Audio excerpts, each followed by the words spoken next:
Greetings from Tokyo, my dear friends. This is Daisuke, and I very much hope that this video finds you well and in very good spirits wherever you are in the world. And today, I'd like to continue on, if you don't mind, with our conversation and our exploration, our journey through the recent releases made by the Criterion Collection during this year of 2020. And now we come to a title that already exists in the current Blu-ray and DVD catalog of the Criterion Collection at spine number 380. It exists as a DVD, but this year we got a new Blu-ray edition of this film from 1948. The director is the one, the only Jules Dassin, and this is the film The Naked City.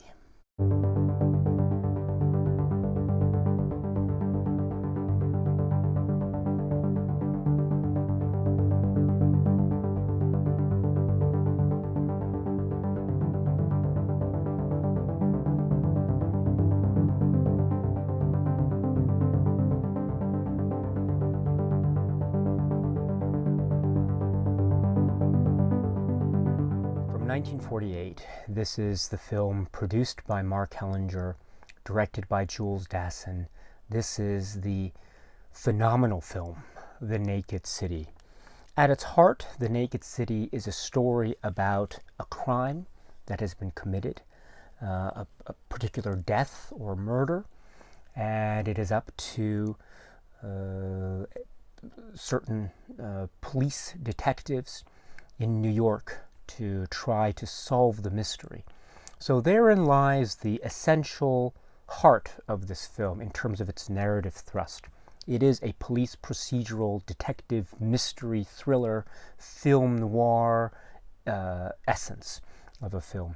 However, it is so much more. I mean, that alone is spectacular, but it brings to the table so much in terms of a groundbreaking type of style that is rigorous and also has a quasi-documentary feel to the proceedings themselves. And this is due to a number of factors that make this film quite important in the history of police procedural films, film noir films from this period, the 1940s. One of the most prime aspects of this film is the treatment of the city itself, New York City. This is, according to many things, many of the production history details and many of the academic writings and film criticisms of this film, the fact that this was shot in the way that it was, using New York City locales and locations, not just as backdrop scenery, but as real living, breathing scenes that in which the characters weave in and out of, such that we have an actual organically developed sense of the environment that is New York City.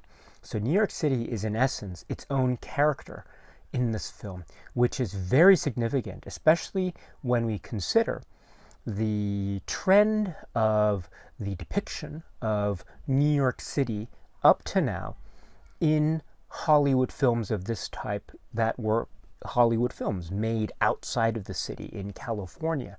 And so what we have therefore, and you can get more information about this in the great supplements that are included, what we have therefore is the film The Naked City that is focusing in on New York City by utilizing the actual places and locations and the real down-to-earth grittiness and true-to-life aspects that make New York City, New York City.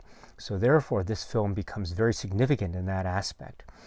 Related to that, the story itself, which is, as I say, a kind of police procedural, involves not just a singular detective that is aloof yet brilliant and solves a crime, as we see in many, let's say, detective stories or popular fictionalized film noir stories. Instead, what we have here is a police procedural in the truest sense of that phrase, in that we get the full scope or sense of the scope and ambition and drive of a particular set of officers and detectives trying to work together to follow up with leads, and if those fail, then try to find new leads, and then follow those different trails. Some may fail, but hopefully there will be one or more that could lead to further clues down the road.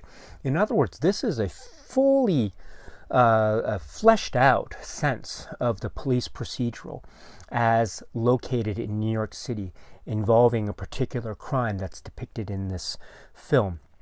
And so therefore, this becomes, again, you can get more information about this aspect from the supplements, but as the film came out in the late 1940s, this was something that was against the overall Hollywood trend.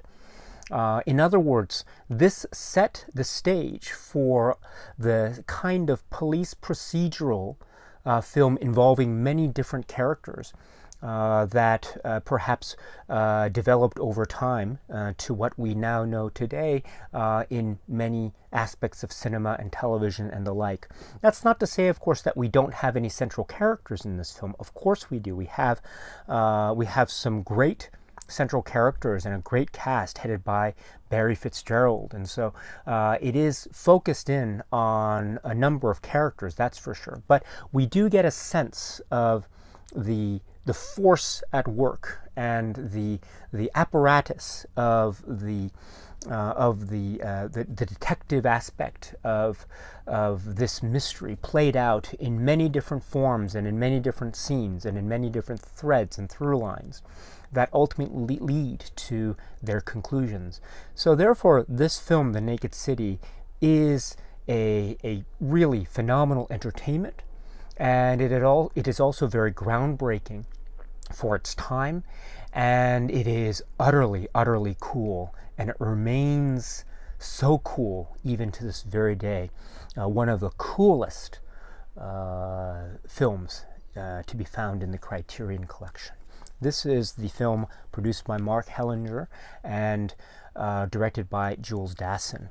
This is the great film, The Naked City. Now, with that, we should point out that, as I indicated earlier, this film, which the Blu-ray of which you can find here, is already existing in the current Criterion collection as this earlier DVD. Again, I apologize for the poor quality lighting here, but I hope you can get a sense of the earlier DVD here. And this was from 2007, first printing according to the back.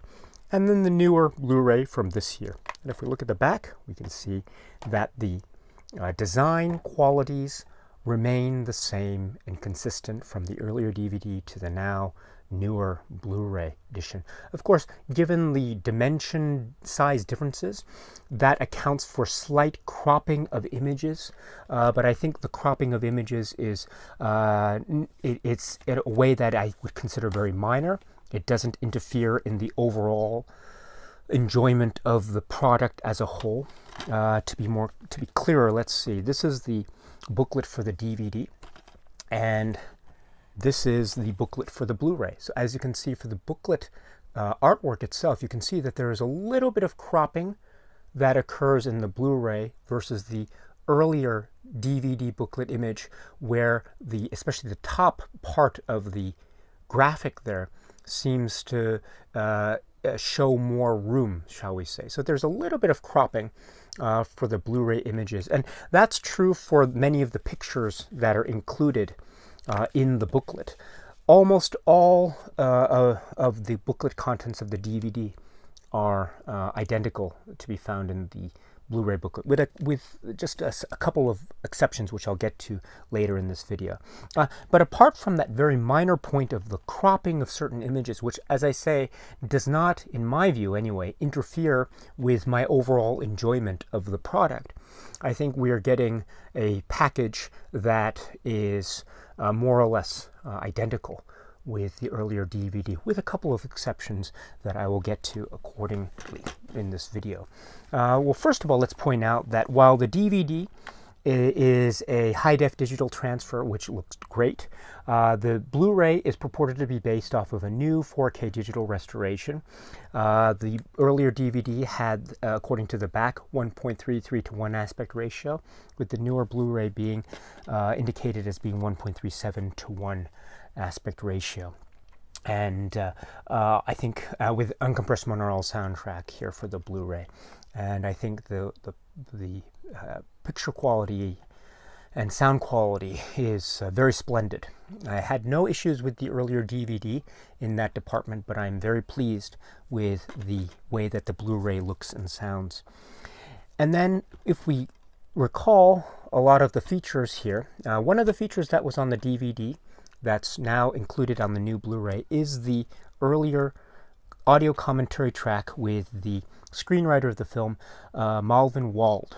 And so his commentary track, again, is carried over, and it's a really great one because Mr. Wald is, of course, the screenwriter, and so he gives very insightful detail into specific details of the film, why the film is as significant as it is.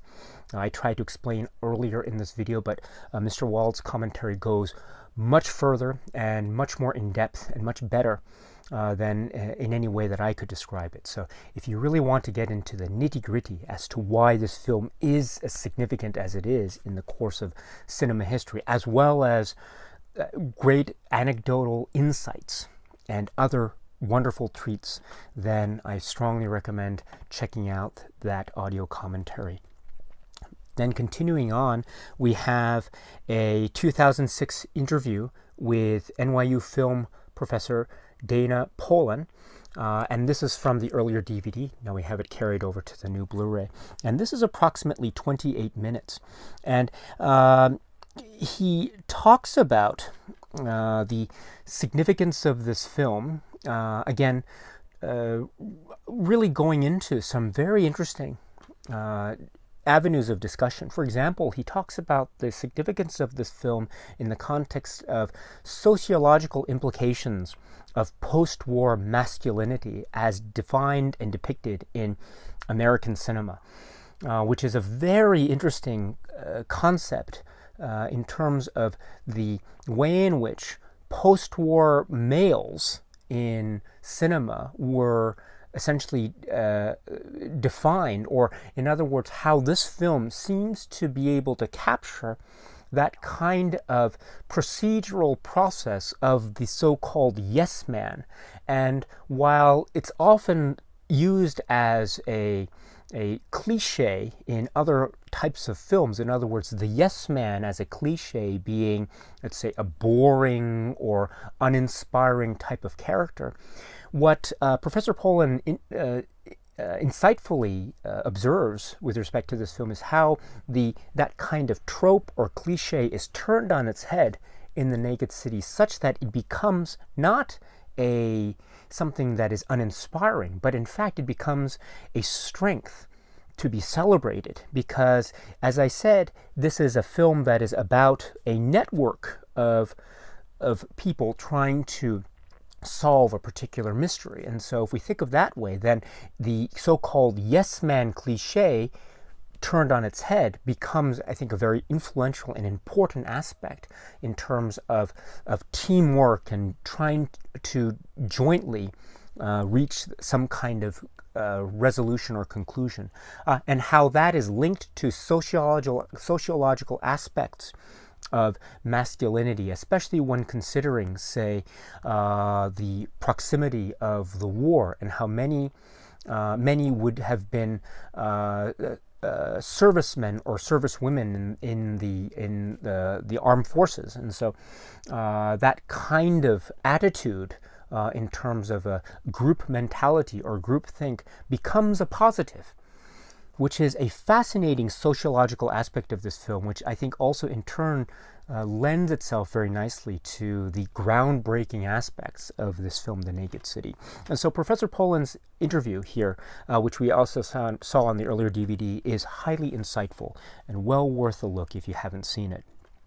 But that's not all, because as in the earlier DVD, we also get an interview with James Sanders. And this is a wonderful interview. Again, DVD, it's also on the Blu-ray. This is from 2006, and this is James Sanders talking about New York and the city of New York, and how the city of New York has been depicted all the way up to or prior to The Naked City, and then how The Naked City essentially changed all that, and it became a groundbreaking film for many reasons, one of which being the depictions of the actual city of New York, the skyline, the bridges, the water, the streets, how we had chase scenes that were shot in New York, and how the trains became important, and the feel of the streets at night, and the people. And so this is, as I say, an integral and such an important aspect of this film. So to get James Sanders' insight from this earlier interview, which, as I say, has now been ported over, is very helpful. This is from 2006, approximately 26 minutes, and highly recommended if you haven't seen it already. But that's not all, because as we had in the earlier DVD, we also get some footage, some videotaped footage of Jules Dassin himself speaking in front of an audience after the screening of one of his films. And this is at the Los Angeles County Museum of Art from 2004. The Criterion collection, in the sub-menu section of this particular supplement, itself indicates that perhaps the quality, the video quality of this particular video footage of Jules Dassin at this particular event may not be the best quality in the world. However, I think it's quite fine. It's of course, it's not, it doesn't have to be the top quality, but it's, I think, very good quality. It's a videotaped footage of an event, and it's still very good because Jules Dassin is sitting in front of an audience that is very active and very responsive to him. They obviously adore his work, so it's really wonderful to see him speak. He speaks about his career. In turn, he also speaks about The Naked City, among other films. And he brings his liveliness and his humor and his real down-to-earth quality, which I think is very indicative of the type of innovative and energetic filmmaker that Jules Dassin is. So this is essential stuff. This is really, really essential. So it's approximately 40 minutes. It's wonderful to have. So once again, this is from 2004. So footage of comments made by Jules Dassin at the Los Angeles County Museum of Art. Then we have a stills gallery. Now, this is where the DVD and the Blu-ray will diverge a little bit. Not too much, but a little bit. As with the earlier discussion that we had regarding another Jules Dassin film, Brute Force, here in The Naked City, we have to recall that the DVD had its own stills gallery supplement. That was a slideshow presentation type of supplement. In other words, you press the forward button or the backward button to navigate through the slideshow. Here in the new Blu-ray, we have in essence those same photos, but they are presented not in a slideshow presentation that can be manually controlled, but rather it is in a montage that is played about 5 minutes. And so it is a montage type of stills gallery versus the earlier type of manually navigated slideshow. And so, and I should point out too that while we're getting the same photos, again with the outer package presentations, in some instances we're getting slightly cropped images of the photos that we had seen, say, in the earlier stills gallery of the earlier DVD. But please note that I don't think it interfered in any significant way with my enjoyment of that particular supplement as presented newly in the Blu-ray version. So I wouldn't worry too much about that. But just to note that we are getting a different presentation of what in essence is the stills gallery that we found in the earlier DVD. So there is that aspect of the supplements. And then when we get to the inner part of the presentation itself, as I showed you, we had the earlier DVD booklet, and now we have the new Blu-ray booklet stapled. As you know, I'm a big fan of the stapled booklets.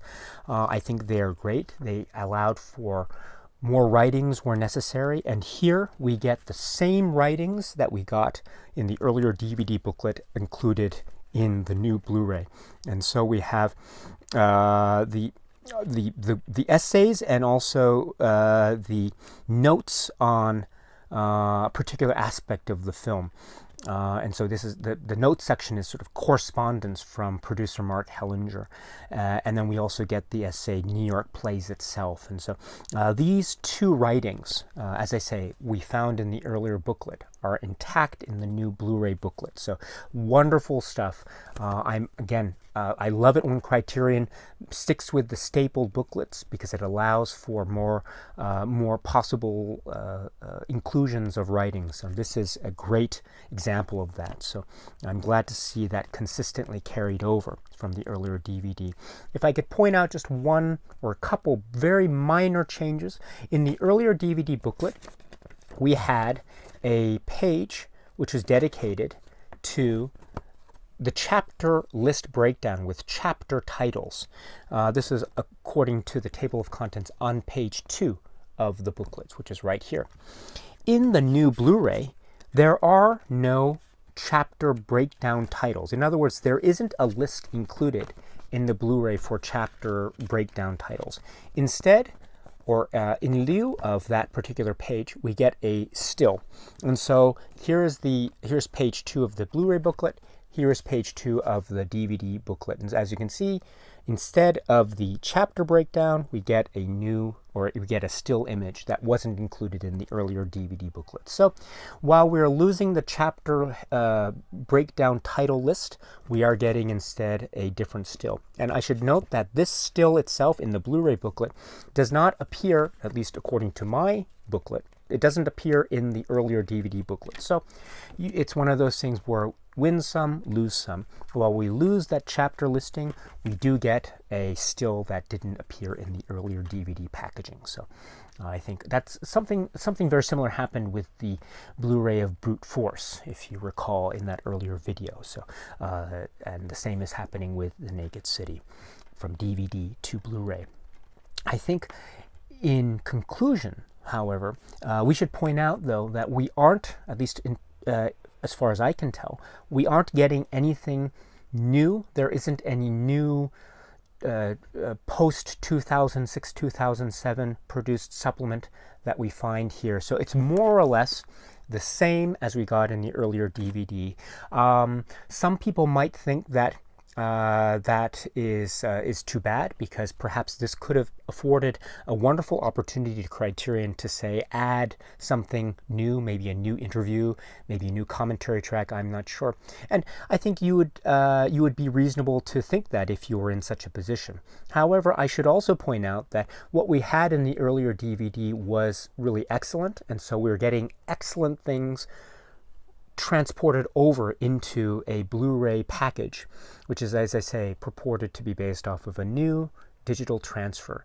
And so we are getting somewhat of an upgrade, if you will, although the contents are in essence the same. But even so, please note that those contents, in my view anyway, are fantastic, and they all lead towards the same conclusion, which is a brilliantly rendered and achieved appreciation from many facets of this groundbreaking and utterly cool film directed by Jules Dassin.